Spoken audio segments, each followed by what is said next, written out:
नमस्कार दोस्तों, मैं स्टार प्रोफेसर डॉक्टर अंतिमा आप सबका बहुत बहुत स्वागत करती हूँ आपके चैनल एचएन हिंदी में। आज हम पढ़ने वाले हैं यूजीसी नेट हिंदी साहित्य का यूनिट 8 जो है हिंदी नाटक। जितने भी सिलेबस में लगे हुए हैं आपके नाटक, हम सभी को बहुत ब्रीफ इंट्रोडक्शन के साथ हम सभी नाटकों के बारे में जानेंगे। जिसमें सबसे पहला नाटक है आपका भारतेंदु हरिश्चंद्र का अंधेर नगरी।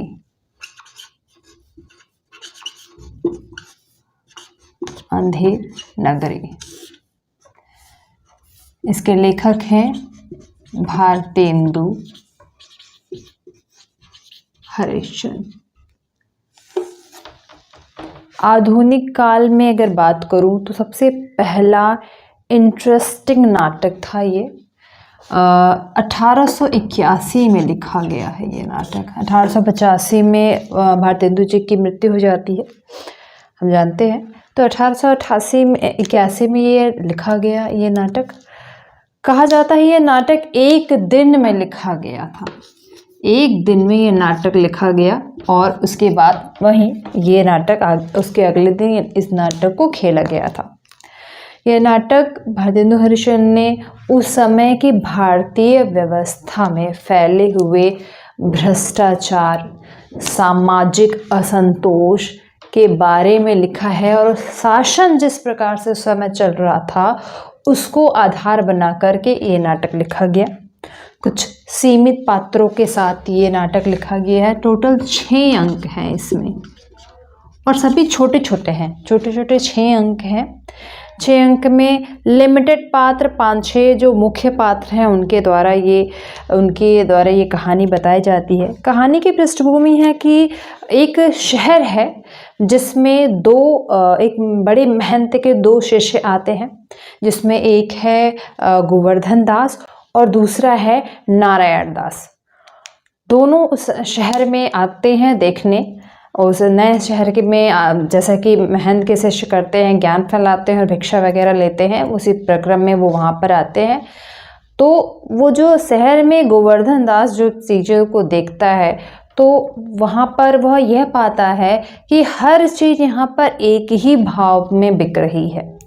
अगर यदि कोई महंगे से महंगा सामान खरीदता है तो उसका मोल भी वही है और सस्ते से सस्ता सामान भी खरीदता है तो उसका मोल भी वही है। ये बात गोवर्धन दास को बड़ी अच्छी लगती है। उसे लगता है भाई मतलब यहाँ पे कोई भेदभाव नहीं है, कोई खर्चा नहीं है। मेरे पास 2 रुपये है तो उसका मैं मिठाई भी खा सकता हूँ, 2 रुपये का मैं खाना भी खा सकता हूँ, 2 रुपये का मैं कुछ भी कर सकता हूँ। मतलब बहुत एक जैसी व्यवस्था चल रही है और गोवर्धन दास को ये चीज़ बड़ी अच्छी लगती है। गोवर्धन दास थोड़ा सा लोभी प्रवृत्ति के हैं और इस चक्कर में वो जब वहाँ से जाना होता है, उस शहर से, उस अंधेर नगरी से जब जाना होता है तो वह महंत दास से कहते हैं कि भाई अब हम यहाँ, नारायण दास से कहते हैं कि अब मैं यहाँ से नहीं जाऊँगा, तुम जाओ, मुझे ये शहर बहुत अच्छा लग गया है, मुझे यहीं रहना है। यह सीन खत्म होता है। दूसरा सीन आता है कि एक किस्सा होता है जहाँ पर एक बकरी मर जाती है दीवार के गिरने से। अब दीवार के गिरने से बकरी मर गई तो जो बकरी का मालिक है वो राजा के पास जाता है और बोलता है कि मेरी बकरी तो मर गई है, मुझे इंसाफ चाहिए। अब इंसाफ चाहिए तो भाई उस समय यह है कि खून का बदला खून, यह शासन का मांग है। तो अब ये हो कि कौन उस बकरी को मारा है, इस चक्कर में एक लंबी पूरी श्रृंखला चलती है कि वह दीवार किसकी थी, दीवार कैसे बनी, किसने बनाई, दीवार बनाने में क्या क्या सामग्री लगती है, उसको बनाने में किन किन लोगों का हाथ था, हर चीज़ों को बाकायदा नोटिस किया जाता है। लास्ट में जब ये एक आता है कि जो असली आरोपी निकलता है, ठीक है, अप्रत्यक्ष रूप से जो असली आरोपी निकलता है उसको बुलाया जाता है, फांसी के फंदे उसके ऊपर लगाए जाते हैं। तो पता चलता है कि वह फांसी का फंदा तो बड़ा है और जो बंदा है वो बहुत दुबला पतला है। ये लास्ट में फैसला निकलता है कि भाई बकरी मरी है, इंसाफ तो तभी मिलेगा जब खून का बदला खून होगा, तो उसके बदले में किसी न किसी को तो मरना पड़ेगा। तो राजा का आदेश है कि जाओ शासन में, हमारे राज्य में जा करके जो सबसे हट्टा कट्टा, ये जो हट्टा कट्टा व्यक्ति दिखाई दे पहला उसको उठा कर ले आओ। लोग निकलते हैं, वहाँ पे देखते हैं कि गोवर्धन दास जो कि देखते हैं कि एक ही चीज़ का हर चीज़ मिल रहा है, खुद प्रसन्नता के साथ रह रहे हैं। वो उन अच्छे खासे हट्टे कट्टे भी हो चुके हैं, उनको लोग उठा कर ले आते हैं और राजा के पास सपोर्ट कर देते हैं कि भाई यही मिला है जो सबसे पहला मिला है। अब ये होता है कि फांसी उन्हीं को दी जाएगी। अब गोवर्धन दास को ये समझ में आता है कि दरअसल जिसको वो बहुत उस राज्य की खासियत मान रहे थे कि अंधेर नगरी चौपट राजा, टके सिर भाजी टके सिर खाजा का मतलब क्या है, वही जो सबके लिए सामान्य होगा। मतलब कोई विविधता नहीं है तो मरना ही है, तो किसी न किसी को भी उठा करके इंसाफ दे दो। वहाँ पे गोवर्धन दास थोड़े डरते हैं और अपने महंत को याद करते हैं। महंत जी का आगमन होता है और वो राजा को पट्टी पढ़ाते हैं कि भाई इस समय जो मरेगा और जो वो स्वर्ग जाएगा। राजा भी की भी जो बुद्धि है, जो उसकी क्षमता है बुद्धि की, वो उसको यही बताती है कि नहीं, जब स्वर्ग ही जाना है तो मैं ही जाऊंगा। तो ये एक और राजा को सूली पे चढ़ा दिया जाता है और सब बच जाते हैं। कहने का मतलब ये सत्ता उस समय की जो चल रही थी, वो जो शासन व्यवस्था थी, उस पर एक कटाक्ष किया है भारतेंदु हरिश्चंद्र ने इस नाटक के जरिए कि सच में इस समय यही व्यवस्था चल रही है कि सब अंधेर नगरी है, कोई नहीं देख रहा है कि किसका हाथ है अपराध में, किसका हाथ नहीं है। जनता को दिखाना है कि न्याय मिला तो किसी को भी उठा करके सूली पर चढ़ा दो। ये जो चल रहा था उस समय सत्ता वर्ग में, इसको भारतेंदु हरिश्चंद्र ने अपने नाटक में प्रतीकात्मक रूप से दिखाने का प्रयास किया है। ठीक है, अगला जो नाटक है वो इन्हीं भारतेंदु हरिश्चंद्र का ही नाटक है, वो है भारत दुर्दशा नाटक।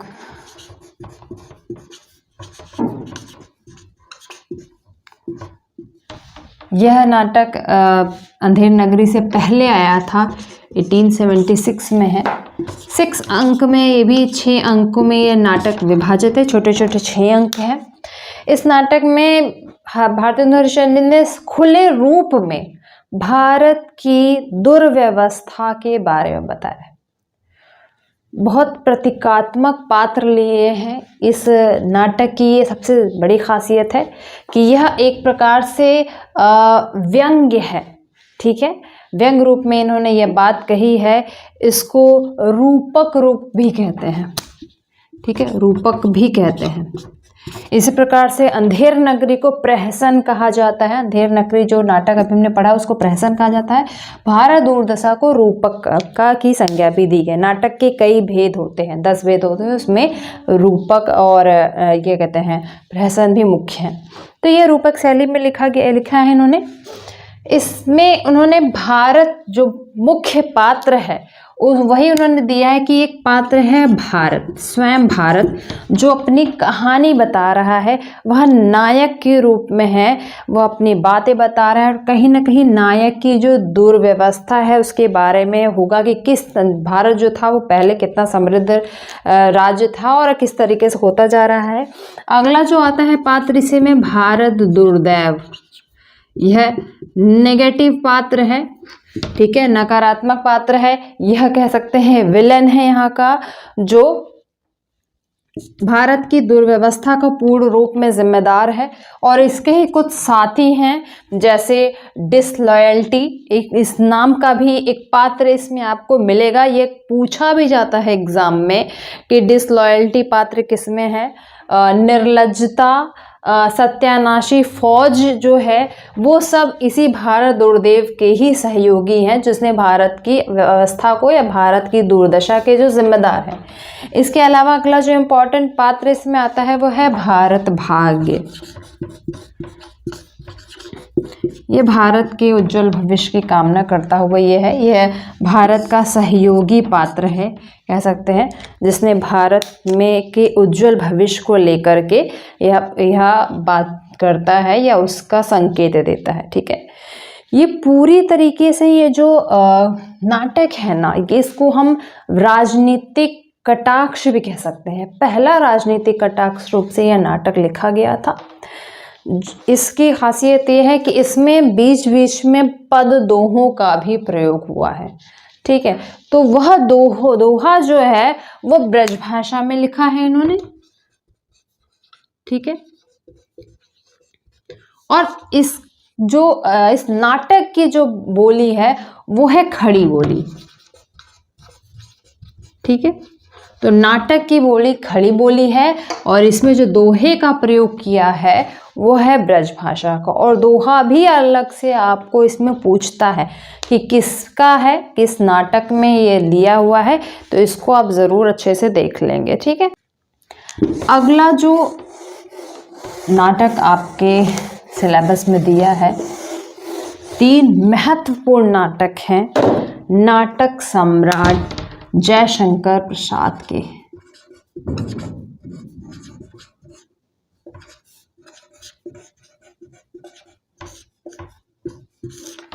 इन तीनों नाटकों की बात करूं तो ये तीनों नाटक ऐतिहासिक पृष्ठभूमि पर आधारित हैं। कल्पना का मिश्रण इन सभी नाटकों में ज़रूर है। जो इम्पोर्टेंट नाटक इस आपके सिलेबस में इसमें दिया हुआ है यूजी सिलेबस में, वो है चंद्रगुप्त। दूसरा इम्पोर्टेंट नाटक है स्कंदगुप्त और तीसरा इम्पोर्टेंट नाटक है इन्हीं का ध्रुव स्वामिनी।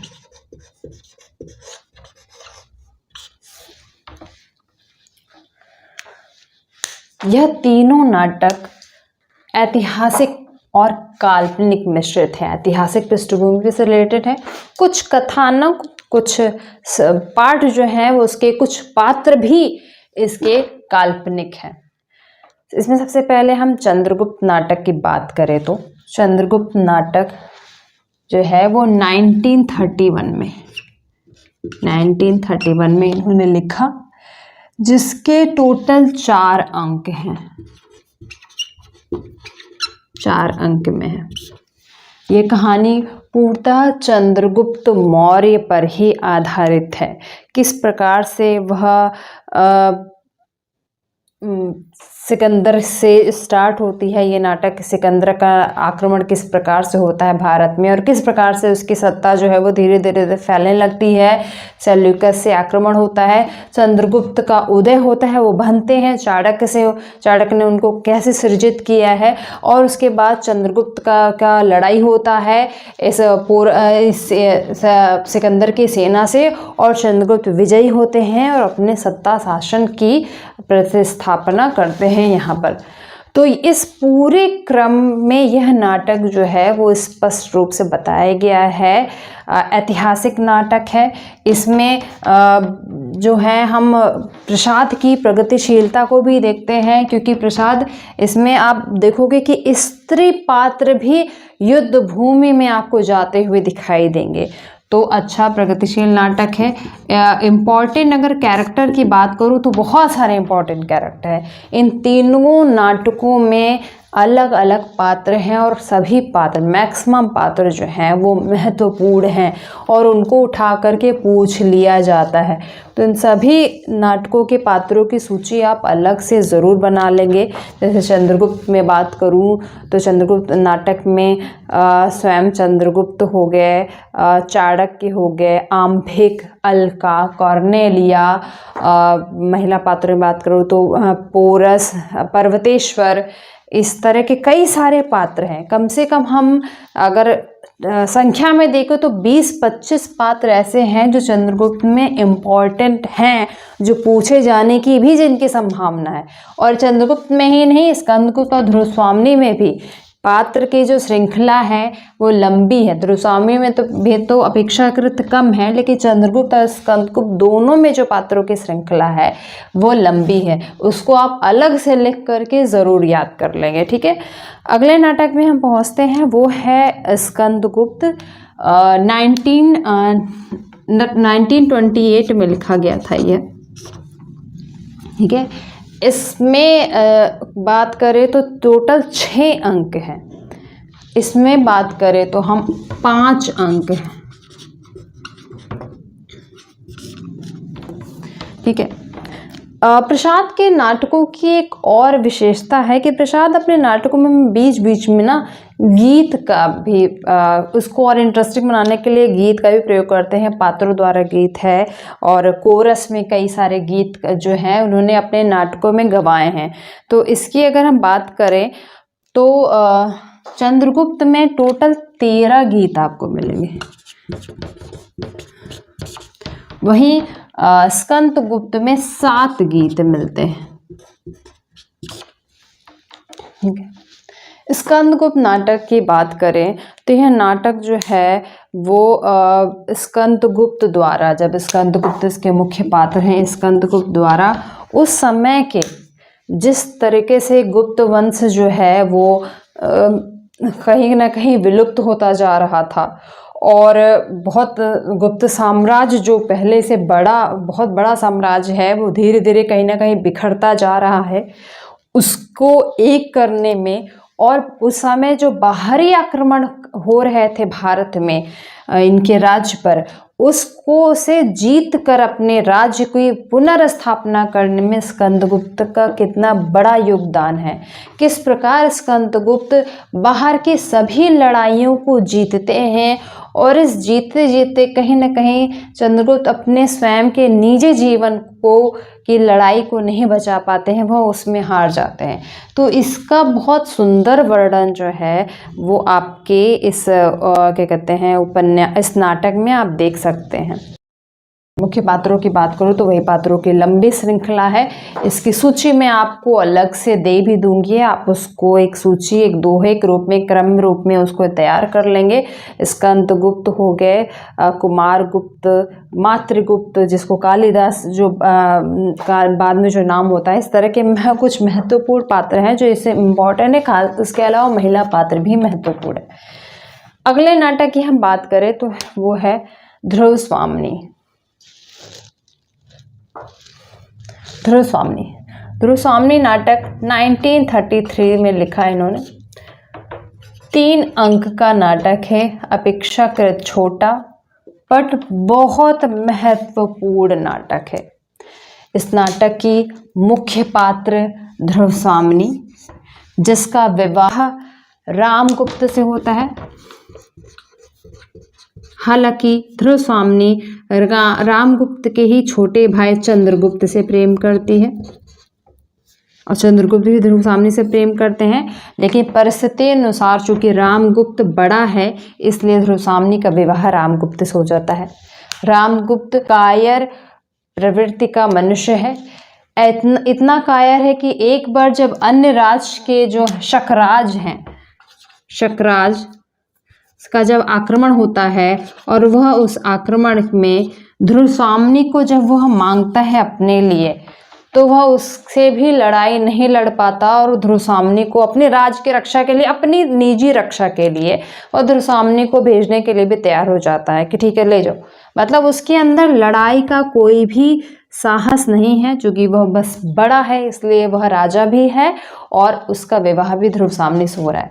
ध्रुवस्वामिनी अपने विरोध में, अपने अधिकारों के लिए कई बार खड़ी होती है।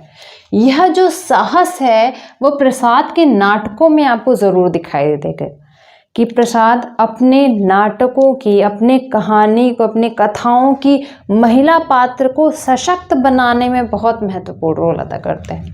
ध्रुवस्वामिनी अपने लिए खड़ी होती हैं और बोलती भी हैं, लेकिन हालात में विवश हुआ उन्हें सकराज के यहाँ जान भेजने के लिए विवश होना पड़ता है। और लेकिन चंद्रगुप्त जाते हैं और उनको सुरक्षित वापस जो लेकर के चले आते हैं। का नाटक के अंत ये होता है कि ध्रुवस्वामिनी का रामगुप्त से विवाह विच्छेद की अनुमति भी हमारे शास्त्रों द्वारा दिखाई गई है। ये बहुत बड़ी बात है। इस समय, जिस समय यह नाटक जिस परिवेश में लिखा गया था और जिस परिवेश के बारे में लिखा गया था, उस परिवेश में एक महिला को अब जिस पुरुष के साथ वह रहना नहीं चाहती है, जो पुरुष उस महिला के साथ रहने के काबिल नहीं है, उससे अलग, मतलब भारतीय परंपरा में ऐसा लोग बहुत मुश्किल मानते हैं, लेकिन यह व्यवस्था जो है, विवाह विच्छेद की जो व्यवस्था है, उसकी भी पूर्ति ध्रुवस्वामिनी नाटकों में आपको दिखाई पड़ेगी। ठीक है, तो प्रगतिशील नाटक है अपने हिसाब से और नारी जीवन के प्रति एकदम से केंद्रित है। बहुत बड़े बड़े विवाह विषय जैसे बड़े बड़े फैसले इसमें आपको दिखाई देंगे और दोबारा पुनर्विवाह करने जैसे बड़े फैसले आपको दिखाई देंगे। महत्वपूर्ण पात्रों की बात करूँ तो ध्रुवसाम्नी, रामगुप्त, चंद्रगुप्त, शकराज और शकराज की पत्नी कोमा जैसे पात्र अधिक महत्वपूर्ण है। इसके अलावा कुछ गौड़ पात्र भी आप इसमें देख सकते हैं। ठीक है, देखिए सभी जो नाटक हैं वो अपने अपने जगह पे मील का पत्थर है, सभी बहुत महत्वपूर्ण है और इन सभी जो अब तक हमने नाटक देखे इन सभी से प्रश्न बहुत पूछा जाता है, पूछा गया है और पूछे जाने की भी संभावना है। तो बहुत डिटेल में पढ़ें आप इसको। यदि अभी तक पढ़ लिया तो ठीक है, नहीं टाइम है तो कोई बात नहीं, एक शॉर्ट आप इसका समरी देख सकते हैं। इनके पात्रों को ज़रूर पढ़ लें, इनके घटनाक्रम को एक बार बहुत समराइज रूप में ज़रूर देख लें और इनसे जितने प्रश्न पूछे गए हैं PYQ में, बैक ईयर में, उसको भी ज़रूर अच्छे से देख लें, मतलब रट लो। अगर नहीं भी कहीं से इसकी कथानक, कहानी, समीक्षा कुछ नहीं मिल रही है तो जितने भी PYQ में से रिलेटेड प्रश्न मिल रहे हैं, चाहे वो प्रसाद हो या भारतेंदु हरिश्चंद्र के नाटकों की जो पूरे A to Z जो है वो आप रट लीजिए, वो भी आपके लिए व्यर्थ नहीं जाएगा। और इस समय जो आपका समय है वो समय की डिमांड यही है कि प्रश्न एक भी छूटना नहीं चाहिए, जैसे जहाँ जहाँ से मिले उसको आप अपने क्या कहते हैं नोट्स में है वो राइट डाउन करते जाएं।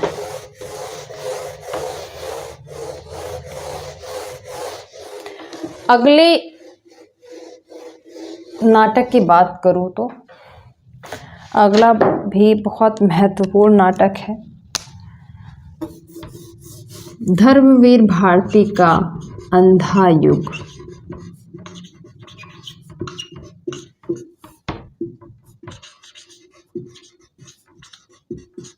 धर्मवीर भारती ने लिखा है। सर 1955 में उन्होंने यह नाटक लिखा। 1955 में। अंक की बात करूं तो इसमें कुल 5 अंक हैं, जिसमें अंतराल और समापन, 5 अंक के अलावा अंतराल और समापन है। तो अंकों की बात करते हैं तो हम 5 हैं, लेकिन अंतराल, बीच में अंतराल और समापन में अलग से जो है वो ऐड किया गया है। तो 5 अंकों की बात करूं तो सब पहला जो अंक है वो है कौरव नगरी। ठीक है, दूसरा अंक पशु का उदय,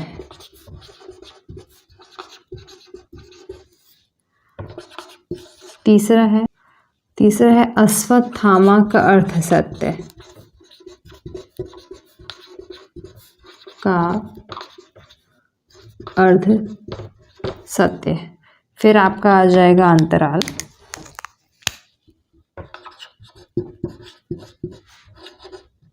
ठीक, उसके बाद आ जाएगा चौथा है गांधारी का शाप, गांधारी का शाप दिख रहा है। 5वां है विजय, एक क्रमिक आत्महत्या। उसके बाद अंतिम है आपका समापन, प्रभु की मृत्यु। ठीक है, अंधा युग युद्ध की पृष्ठभूमि पर आधारित है।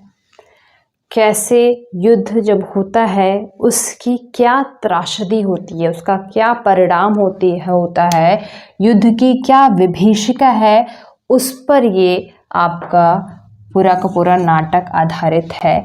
यह नाटक गद्य रूप में नहीं गीत रूप में लिखा गया है, इसलिए इसे गीत नाट्य भी कहते हैं। ठीक है, गेय रूप में लिखा गया है यह नाटक, खड़ी बोली में लिखा गया है। यह नाटक की पृष्ठभूमि में शुरुआत जो होती है वो महाभारत के अंतिम दिन से, महाभारत का युद्ध जो है उसके अंतिम दिन मतलब 18वें दिन से होती है। पूरा ये जो युद्ध है वो लगभग समाप्त हो चुका है।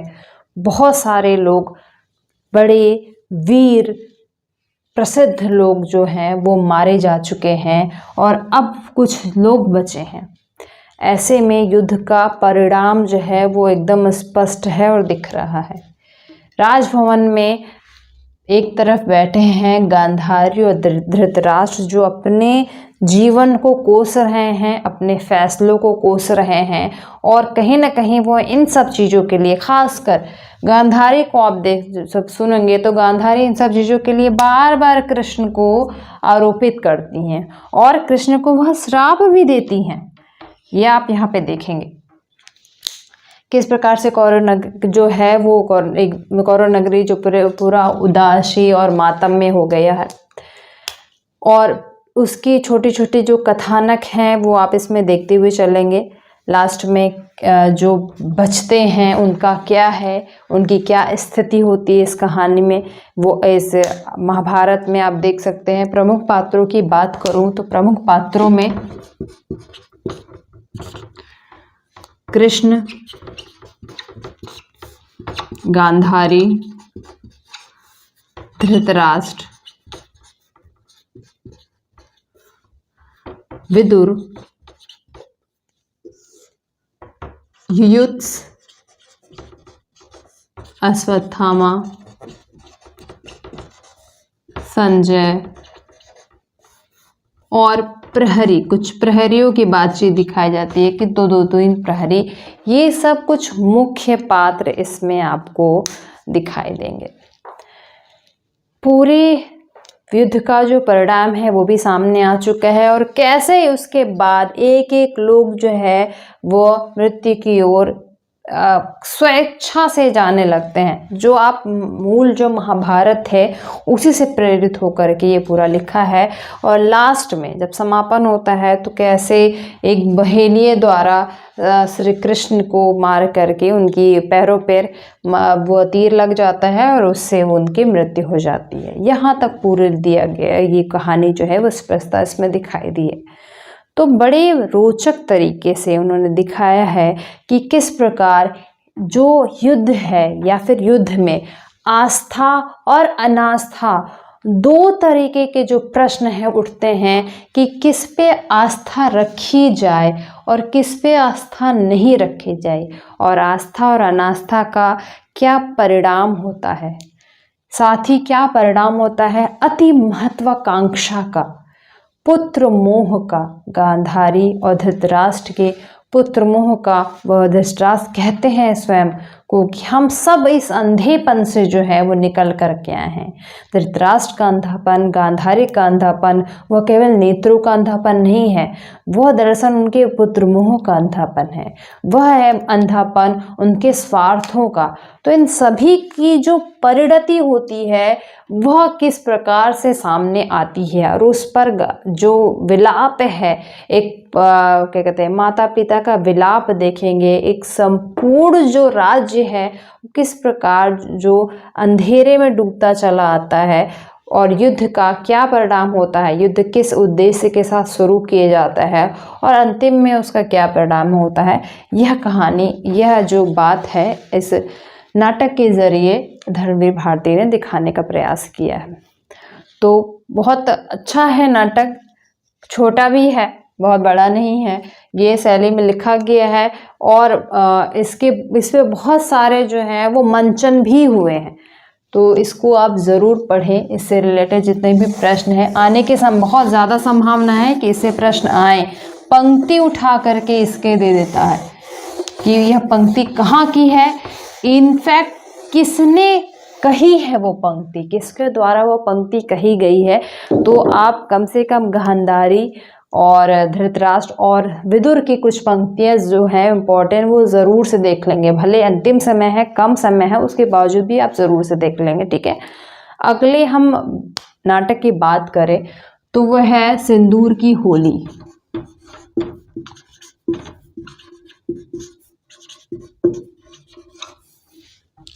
लक्ष्मी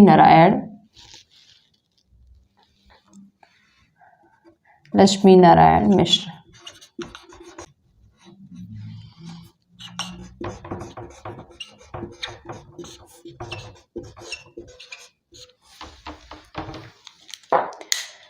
यह एक समस्या नाटक है।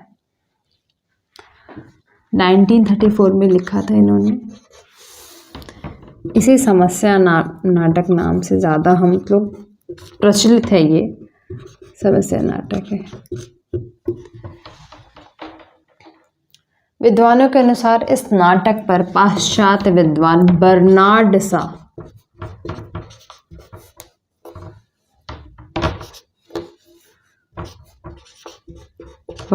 शा का प्रभाव अधिक देखने को मिलता है। ठीक है, 1934 में यह नाटक लिखा गया।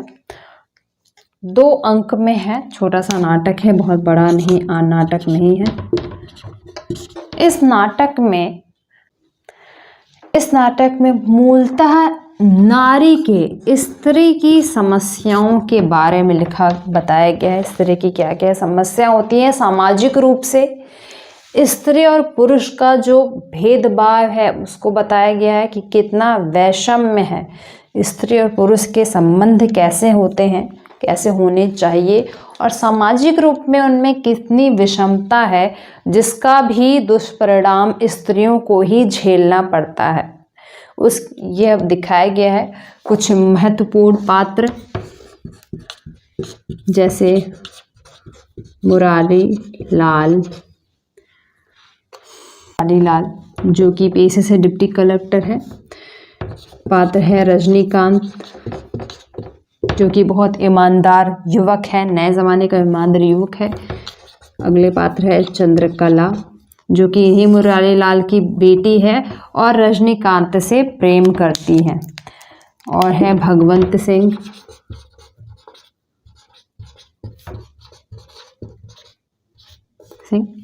जो जमींदार हैं और अपने फायदे के लिए वह रजनीकांत की हत्या करवा देता है। और इसी हत्या का जो केस है वो उस डिप्टी कलेक्टर जो है वो मुरारी लाल के पास आता है। मुरारी लाल भी बहुत पाक साफ नहीं है, वो भी कहीं ना कहीं जो है अंदर से भ्रष्ट ही हैं, क्योंकि पैसा और लेना और घूस लेना वो भी उनके भीतर कहीं ना कहीं है उनके पेशे में। इसके अलावा एक पात्र है मनोरमा जो कि विधवा है, महिला है, लेकिन उसका जो मनोरमा का जो विचार है वो बड़ा अलग है समाज से। तो इस चंद्रकला और मनोरमा जैसे पात्रों को आधार बनाते हुए उनको लेकर के इस कहानी में, इस नाटक में लक्ष्मी नारायण जी ने महिलाओं की समस्या को भी केंद्र में लाने की कोशिश की है। ये इसके मुख्य पात्र है। इसके अलावा और भी गौड़ पात्र इस उपन्यास में, इस नाटक में आपको देखने को मिलेगा। ठीक है, तो बहुत छोटा सा नाटक है, बहुत बड़ा नाटक नहीं है, लेकिन महत्वपूर्ण नाटक है। इसको आप पढ़ सकते हैं, इसको आप ज़रूर देख लें।